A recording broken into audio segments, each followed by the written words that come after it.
So today I have a very exciting new video for you. We are moving. So I am finally moving out of this apartment. I don't want to say finally, but we've been in here for 4 years. It's been amazing to grow orchids and plants and aeroids and bonsai and all of the above here, but it's time for a change. We need a little bit more space. I'd like to try growing some of the orchids in an actual garden, having an actual garden. So we haven't bought a place, we're just renting again and moving not too far away. It's like 5 minutes around the corner from where we currently are. But yes, very exciting. So today is the day before we move. So we're moving tomorrow.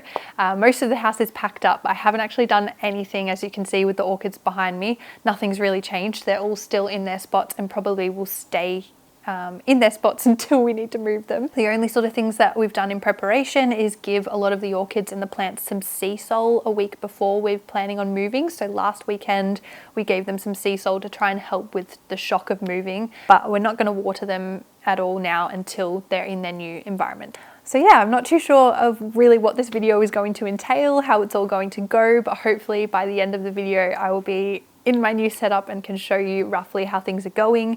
It's going to be really cool because we'll hopefully have enough space for a little shade house. Not too sure how much light the new place is going to get either, so it's going to be a lot of trial and error, but I'll take you along with me and we'll see how we go. I also did a quick count of how many orchids we now have, and including a lot of the orchids we've recently deflasked, so they kind of count, kind of don't count. We have around 340 orchids and a lot of other house plants, aeroids, moss poles, and then sort of general outdoor plants outside. So it's going to be a fun time, but let's see how we go.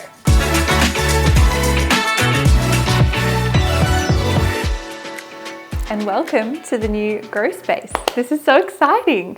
So we've been in for a couple of weeks now. The move went really well. The plants and the orchids were the last thing that we moved into the new place. And we ended up moving them pretty much in the middle of the night, which was tiring but also kind of good because we were moving out of the apartment, which meant we had to go up and down the lift 1,000 times with the plants. We'd moved all of the furniture out, and then at the end of the day we got all of our boxes, brought them back, started filling boxes with orchids. They were all over the floor at the old place, and then we were sort of like making a production line of taking them from the house into the hallway, into the lift, down into the van, and then back into then into the new place.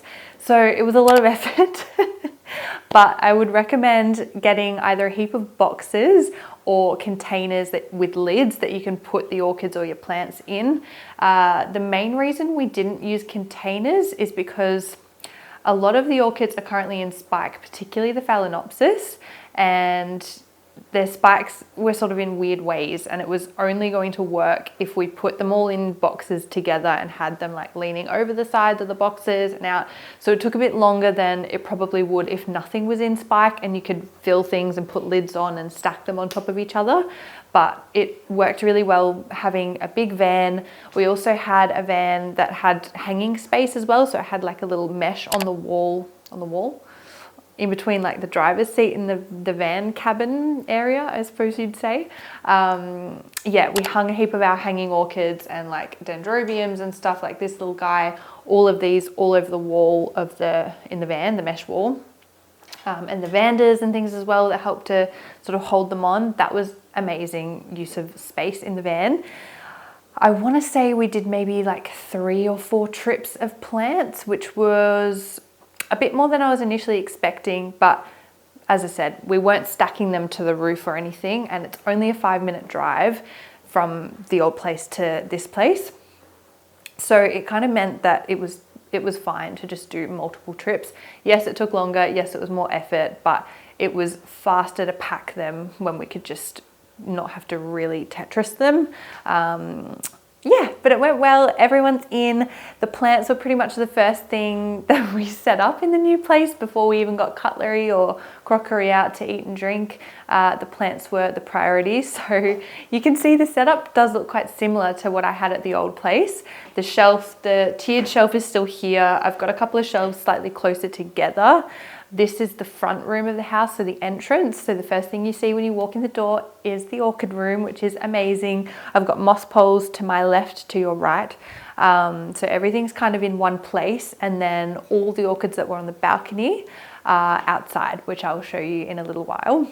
The trickiest thing about moving is making sure that the plants are happy as soon as you move, because you don't want to keep them in boxes or containers in the dark with no airflow for extended periods of time, because that is when you can lose plants and they can suffer, and then you have to try and recover them, and they're in a new environment and they go through a lot of stress. So if you can, if at all possible, if you're moving, try and prioritize the plants as soon as you get there. And I mentioned in the clip that you've just seen that we did water all the plants and the orchids with a week dose of sea salt about 1 week before we moved, and didn't try to water them directly before we moved, which meant everything was much lighter. You were not having wet, heavy medium in the pots that you're trying to carry. And boy, I can tell you that really makes a difference when you've got quite a few plants to move. So that is my first tip. Don't water them straight before you move.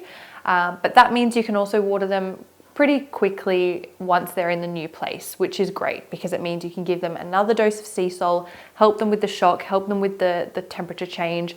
And even though we've only moved a couple of minutes away from the last place, the climate here is quite different to what we had on the apartment.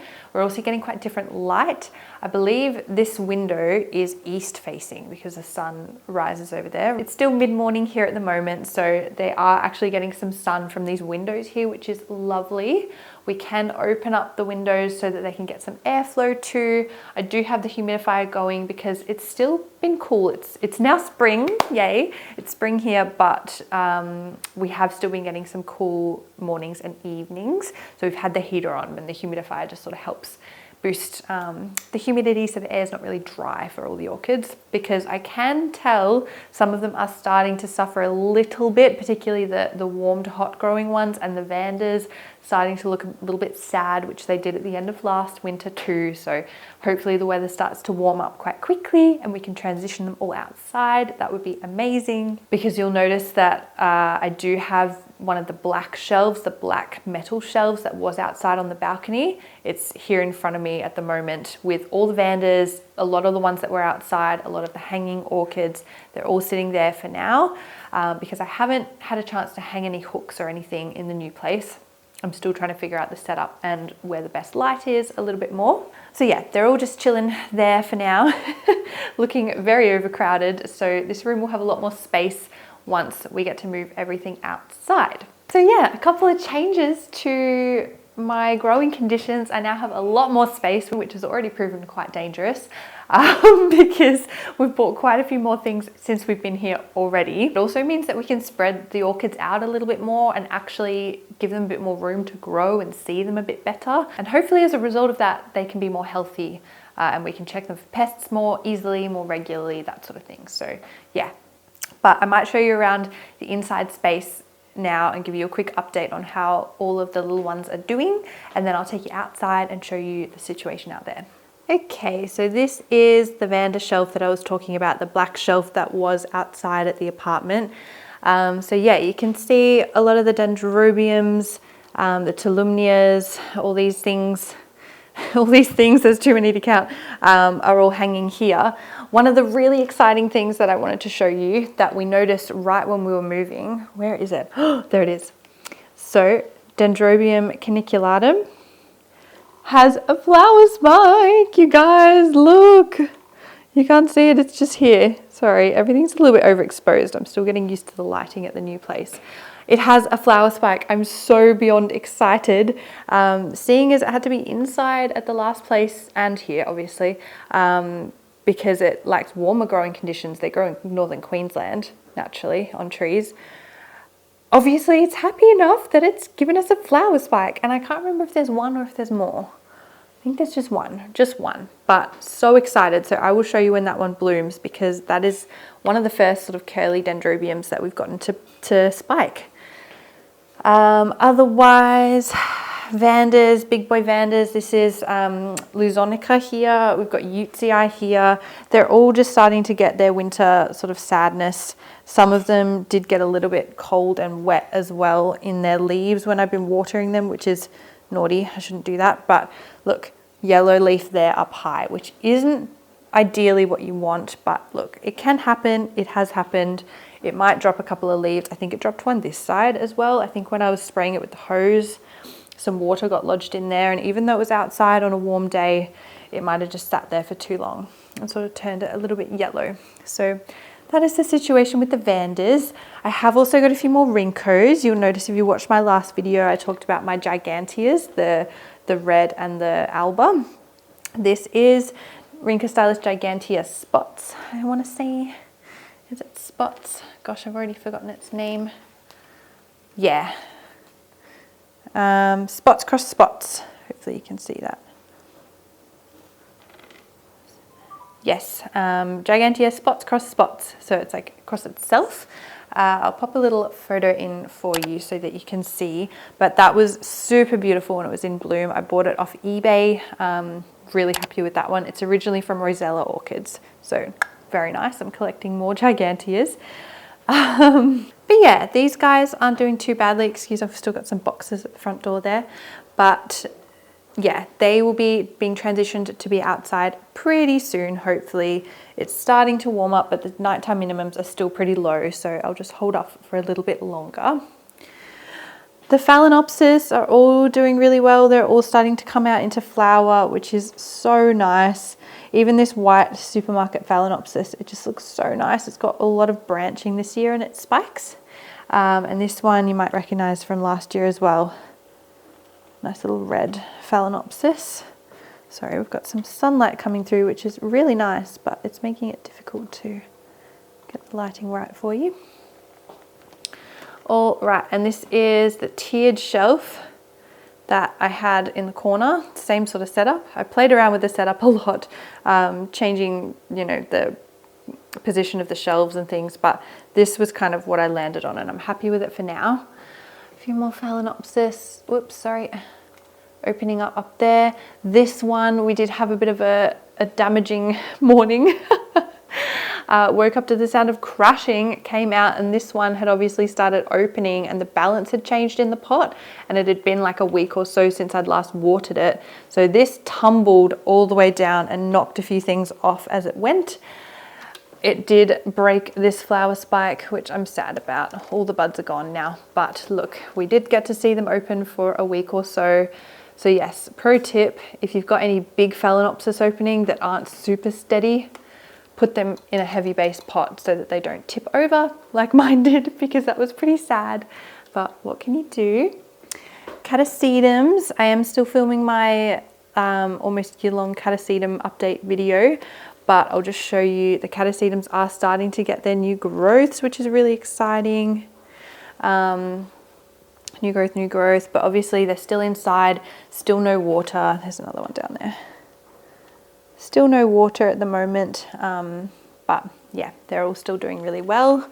Got some little anthuriums on that shelf too. Oh my gosh, this light and this humidifier. More Catasetums down here and some other little bits and pieces. Got some little Phalaenopsis, some Oranges. Don't know how you say those ones. This is a little ICU that we've got a family member's vanilla bean orchid that is trying to die. And down the bottom here, look, we have a Cattleya in flower. So exciting, so beautiful. There's the name for that beauty from Rosella as well.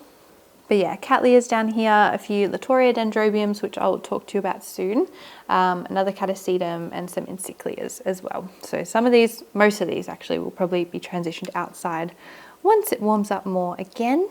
And top shelf here is mainly things like my alocasias, a couple of other little bits and pieces, a little mellow there as well.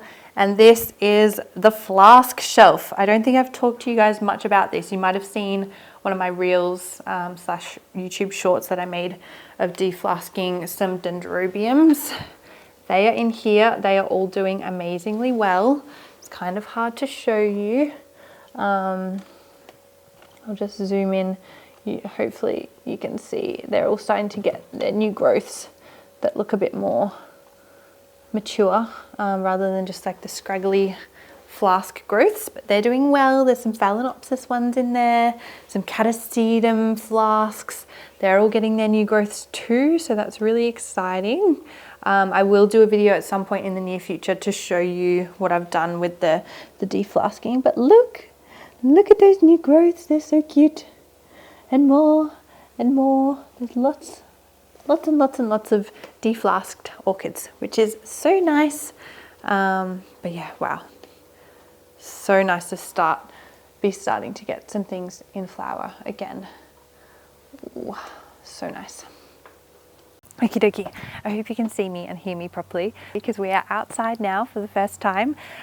You can see at the moment I still have the shelves that we had on the balcony at the last place out here, purely because there's a little bit of an overhang of the roof in this spot to help keep them protected because we've had a lot of rain fairly recently. So it's the best I could do until we figure out our new setup out here, which I'm so excited for. We have ordered a shade house and it will go, I'll show you up there in a second, but on the grass over there in the sun, and it has built-in shelves and I cannot wait. But it does mean we have to build a little gravel pad for it on the grass, which is going to be fun. But I will film that when we do it. But yeah, all of them out here are doing pretty well. There's some more over here, which I'll show you in a sec. A lot of the dendrobiums are about to open, which is amazing. We've got a couple open that I'll show you. But yeah, all the sarcochilis are here at the moment. In this spot though, the only thing is they don't get morning sun. They only get afternoon sun, which isn't great. It means they're quite cool for a long time in the morning in the shade. So it's not ideal, but it's not permanent, which is good. So yeah, I've got the 3 tiered shelves, and then I'll flip you around because it's going to be easier. Okay. So 3 tiered shelves, this one, and this one, and then the black one is inside. Hildepoxen has now finally faded, but that lasted for ages. Dendrobium speciosum is coming out in spikes, not too far away off opening. A lot of the sarcochilis are spiking. The sartilus is getting buds now, which is great because this is one of the ones I showed you earlier in the year that we bought. It had a spike, but then the spike faded. But I was worried when we moved that this spike was also going to fade, but fingers crossed it's kept developing, as has this sartilus one up here. They've kept developing. We bought quite a few new dochrilias recently as well. This is one of them. Absolutely stunning. It's like a mustardy yellow and white on the front, and then like a purpley burgundy color on the back. So pretty. And a lot of the sarcochilis have got spikes at the moment. 1, 2, 3. A couple more spikes in here. Spikes over here. And we have a few dendrobiums open too. This one, which is Dendrobium Brimbank Sparkler, I believe its name is. So nice. And then this little Kingianum at the back as well. Try and show you. It's kind of hard against the brick. Makes the colors look a bit weird. And then obviously this is about to open as well, which is fantastic. And everything else is sitting on the ground. Poor things. So we've got a lot of the oncidiums here. And then, yeah, oncidiums, and then cymbidiums over here as well. So they're all looking quite sad sitting on the ground. But again, only temporary. They've only been like that for a couple of weeks. I just knocked that one over. Alrighty, well that's it for today's video, guys. I really hope you've enjoyed this little moving house update. I just kind of wanted to show you a bit about the new setup. I know it will continue to change and evolve, particularly when we get the shade house, which I'm so excited to film. Because it's spring now, we've got a lot of things coming into bloom, about to open, so I'll keep you updated as we go. Please give me a like and press subscribe if you would like to see more of my orchid content. Feel free to leave a nice comment down below as well, and maybe let me know, or any other viewers know, if you've got any other tips that I might have missed out on for moving orchids or moving large amounts of plants from place to place. That would be amazing. So yeah, thank you so much again, and I will see you in my next video. Bye.